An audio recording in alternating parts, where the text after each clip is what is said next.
Dans le deuxième chapitre de l'unité système à microprocesseurs, nous nous intéresserons aux mémoires électroniques. Nous verrons leurs principes de fonctionnement, leurs caractéristiques, les types de mémoire qui existent. Nous verrons ensuite la notion de mémoire cache et nous finirons par étudier les mémoires dites auxiliaires ou bien mémoire de masse. Le boîtier mémoire dispose en sortie d'un bus de données, d'un bus d'adresse, d'une ligne de lecture-écriture et d'une ligne de sélection de boîtier. Une mémoire est un arrangement de plusieurs cases mémoire.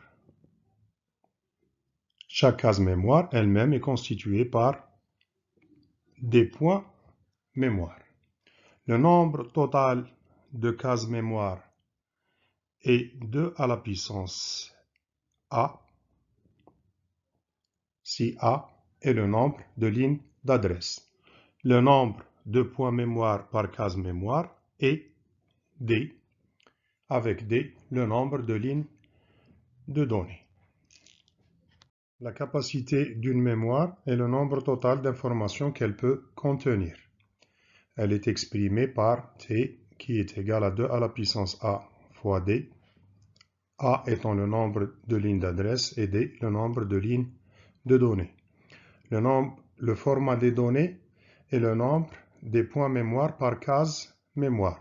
C'est le nombre D. Le temps d'accès est le temps nécessaire pour une opération de lecture ou bien d'écriture pour s'effectuer. Ces opérations-là ne peuvent pas se faire instantanément. Il leur faut un certain temps. Ce temps-là s'appelle temps d'accès. Ensuite, le temps de cycle est le temps qui sépare deux opérations successives de lecture ou bien d'écriture. Ensuite, le débit, c'est le nombre de données délivrées par une mémoire par unité de temps. La volatilité est l'aspect d'une mémoire à préserver ou bien perdre son contenu en absence de courant électrique. Une mémoire est volatile si son contenu disparaît en absence d'alimentation électrique et une mémoire est non volatile si son contenu est préservé même en absence d'alimentation électrique. En dernier lieu, le type d'accès. Il y a deux types d'accès. Il y a le type d'accès aléatoire et le type d'accès séquentiel.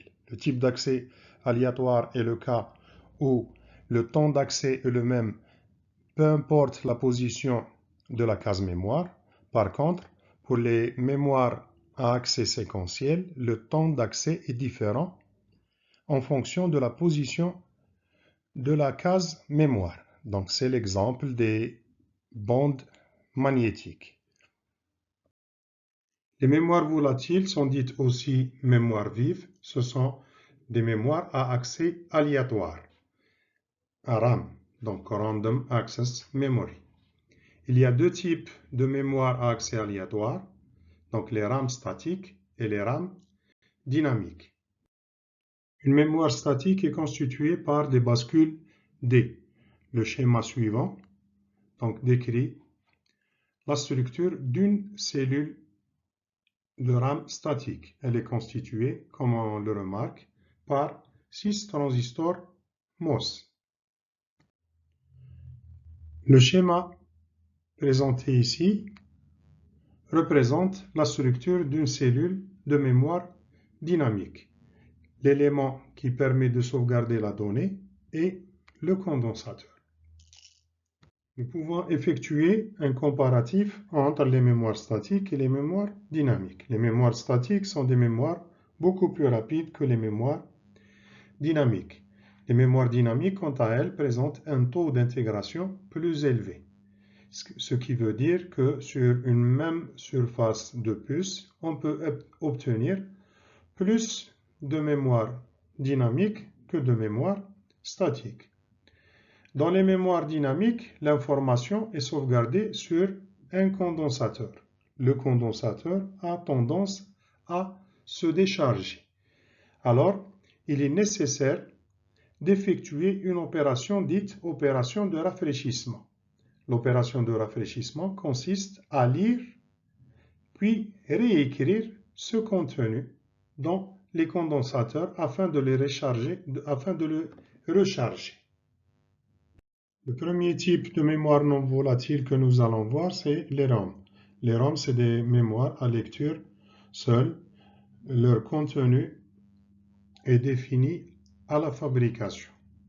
On remarque sur le schéma une mémoire ayant 4 cases.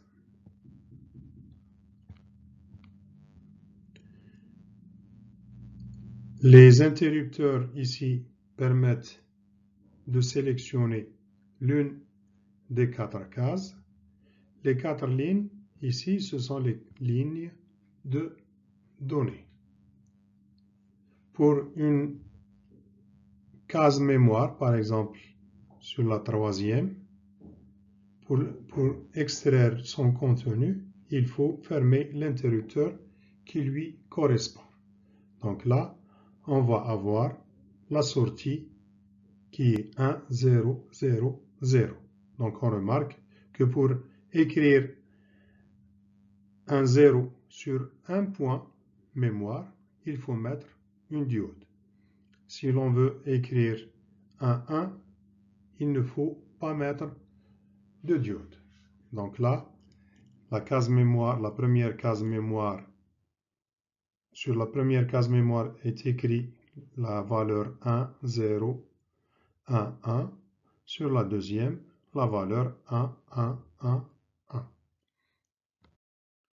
Le deuxième type de mémoire volatile, c'est les PROM. Les PROM, c'est des ROM programmables, mais programmables une seule fois. Pour les mémoires PROM, les diodes sont remplacées par des fusibles. Ici, ce qu'on voit ici, ce sont des fusibles. À l'origine, lorsqu'on achète une mémoire, sur tous les points mémoire, il y a des fusibles.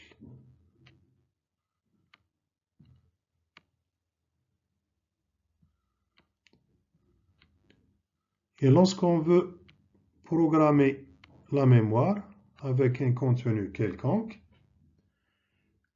l'endroit où l'on veut avoir un 0, il faut préserver le fusible. L'endroit où l'on veut avoir un 1, il faut griller le fusible. Donc, brûler en quelque sorte le fusible. Donc, par exemple, ici, sur la première case mémoire, avec cette configuration-là, on va avoir la donnée 1, 0, 1, 0. La PROM ne peut être programmée qu'une seule et unique fois. Donc, si l'on se trompe en quelque sorte à la programmation, on ne peut pas revenir en arrière, sauf le cas d'un fusible qui n'a pas été grillé la première fois, on peut le griller par la suite. Par exemple, ici, donc on peut avoir on peut changer de contenu sur les cases mémoire ayant les fusibles intacts. Les EPROM, ce sont des mémoires PROM effaçables.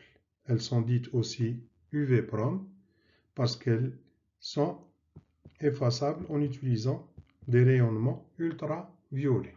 Donc, une fois exposées à des rayonnements ultraviolets, donc on voit ici que le circuit intégré dispose d'une fenêtre en verre qui laisse apercevoir la puce. Celle-là, si elle est exposée à des rayonnements ultraviolets, donc le contenu de la mémoire va s'effacer. Les EEPROM, ce sont des EPROM effaçables d'une manière électrique. Donc c'est un circuit intégré qui dispose d'une ligne particulière pour l'effacement du circuit intégré. Les EEPROM sont réalisés en utilisant des transistors MOS avec ce qu'on appelle une grille flottante.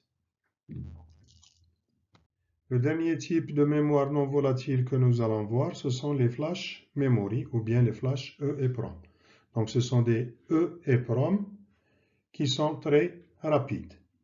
Nous avons vu sur les PROM, les EPROM et les EEPROM que la mémoire ne peut être effacée ou bien reprogrammer qu'en entier. Donc on ne peut pas, on n'a pas la possibilité d'effacer uniquement une seule case mémoire ou bien un nombre restreint de cases mémoire.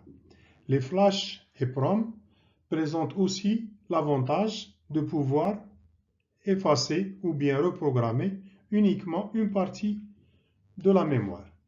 Il existe deux types d'architecture pour les flash mémoire, l'architecture NAND et l'architecture NOR. Dans l'architecture NAND, on ne peut modifier le contenu que d'un secteur. Un secteur est constitué d'un ensemble de cases mémoire, ce qui veut dire qu'on ne peut pas accéder à une case mémoire uniquement. Pour modifier une case mémoire, il faut modifier tout le secteur auquel elle appartient. Par contre, sur les architectures NOR, on a la possibilité d'accéder à chaque case mémoire et de modifier son contenu. Mais l'architecture NOR étant relativement chère à produire, les différents éléments dont nous disposons, clés USB, carte mémoire, SSD, sont réalisés en utilisant les architectures NAND. L'utilisation des mémoires caches est une technique qui permet d'accélérer le fonctionnement des ordinateurs. Une mémoire cache, c'est une mémoire de type statique qui vient s'insérer entre le processeur et la mémoire centrale. La mémoire centrale étant de type mémoire dynamique est relativement lente. Donc, elle va ralentir l'exécution des programmes. Elle va ralentir le fonctionnement du microprocesseur. Les gens ont pensé à insérer une mémoire de type statique entre la mémoire principale et le processeur. Entre la mémoire principale et la mémoire cache, il va y avoir un transfert de tout un bloc de programme. Comme ça, le processeur va pouvoir aller chercher le programme sur la mémoire cache qui est plus rapide, ce qui fait que le fonctionnement ou bien l'exécution du programme va être accéléré. Les mémoires auxiliaires ou bien les mémoires de masse, ce sont des mémoires qui permettent de sauvegarder de grandes quantités de données. En réalité, elles font partie des circuits d'entrée-sortie ou bien des périphériques d'entrée-sortie. Par exemple, les disques durs, les SSD, les supports optiques tels que les CD, les DVD, les Blu-ray, les lecteurs zip et les bandes magnétiques. En dernier lieu, nous allons voir la hiérarchie des mémoires.